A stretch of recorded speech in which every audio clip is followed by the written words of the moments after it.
Hey guys, this is Mark Lane. Hey, I wanted to shoot this video to talk about what kind of rental properties you should be adding to your portfolio if you're getting to the place of building one.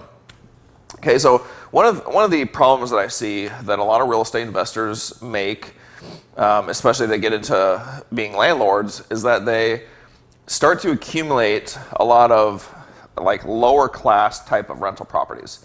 Okay, so stuff that you would typically see in a in a D neighborhood, a C neighborhood. Sometimes like the types of properties have really bad floor plans, or like really small, like 2-bedroom houses that when compared to what like when your normal house in the area might be a 3 or 4-bedroom house.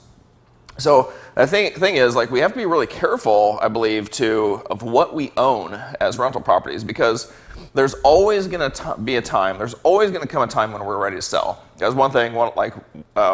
This realtor told me, like, when I very first started out, he said you're always going to sell the property. He's like, as far as when, he's like, who knows? Could be months, could be years, could be decades. He's like, but you're always going to get to a place of selling the house. He's like, so you have to buy houses that you're going to be able to sell later. So as mentioned, when I see some of these landlords that are owning these properties, like, I can't figure out what they're going to do with them on the back end, because they're not a sellable type of house. They're not ideal for the retail market. Okay, so that means probably they're going to end up having to sell it to another landlord that might have to sell it as like a turnkey investment or something. Evan, come on. So here's my advice, is that when you're building your portfolio, that you focus on putting in good quality single family homes. Okay. Now the reason I say this is because when it comes time to sell, like, you want to reap the biggest reward from that. And here's another thing to keep in mind, is that one of the biggest, I shouldn't say one of the biggest gain that we get from rental properties is the appreciation that comes with it.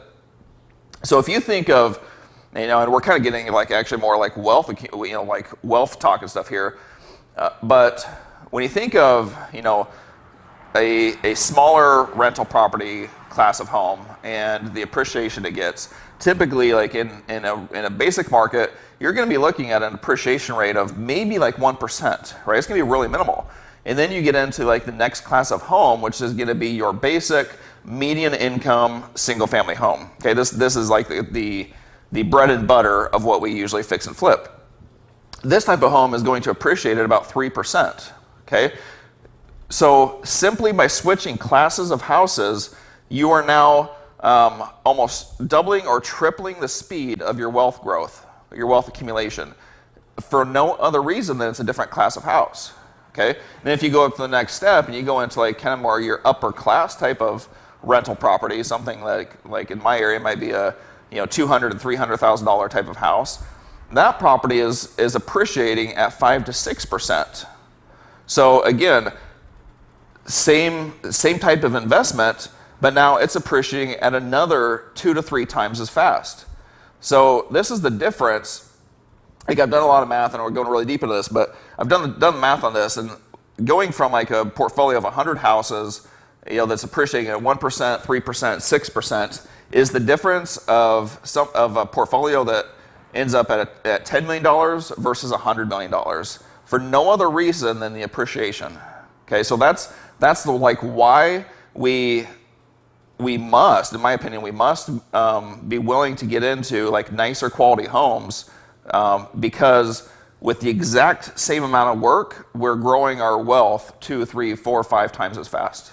Okay, so there you have it. That's a little wealth talk. So guys, if you appreciate this, feel free to share it, and also be sure to subscribe, like it, and leave a comment. I'd be anxious to hear your feedback on this one.